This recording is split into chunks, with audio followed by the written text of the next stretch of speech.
Handa na naman ba ang iyong tiyan para sa isa na namang kakaibang food experience?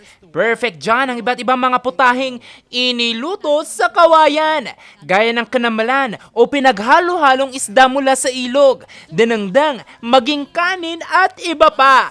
Tinatawag itong pagtitinungbo na highlight ng Tinungbo Festival ng Bayan ng Pugo sa La Union.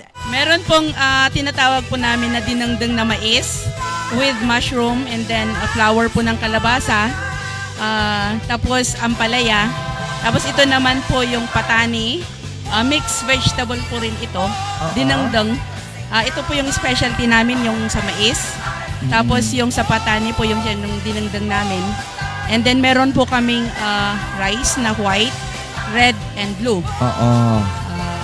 Pero bago pa ang cooking session, abay, nagpaunahan muna sa pagsisindi ang mga kalahok gamit lamang ang pagkiskis sa kawayan o pagkukulili.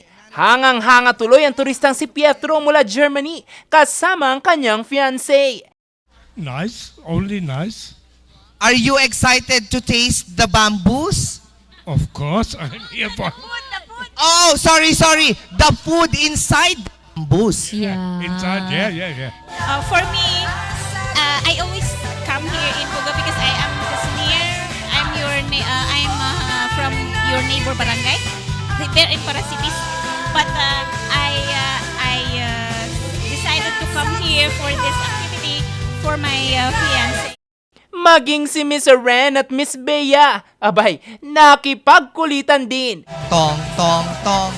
Pakitong kitong alimango sa pugo Malaki at masarap. Ang mga kalahok binigyan ng tig 2 oras para maluto ang 4 na putahe, kabilang ng tinungbo kinamilan, tinungbo dinengdeng, tinungbo rice at tinungbo specialty. Ngayong taon, ang 16 na kalahok, level up ang mga putahe. Napaka-importante po sa garito rin po kami talaga sa Pugo, and para mas pa rin po namin, ma-express din po namin to sa school namin.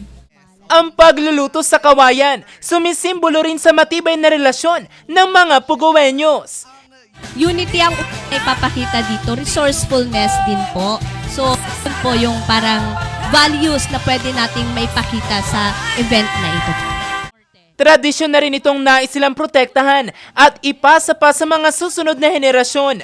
Sa huli, tinanghal na kampiyon sa Best Rice category ang Barangay Cares All-Star. Ibinida nila ang mamula-mulang kanin mula Cordillera. Nauwi naman ang Barangay Cuenca ang Best in Kinamilan. Best in Dinengdeng naman ang Barangay San Luis. At nauwi naman ang Barangay Ambangonan ang Best in Specialty Dish. Pero ang overall champion ang Barangay Palina. Dito iti may nga highlight iti festival tayo wherein i-feature tayo dito traditional way of cooking jay tubong.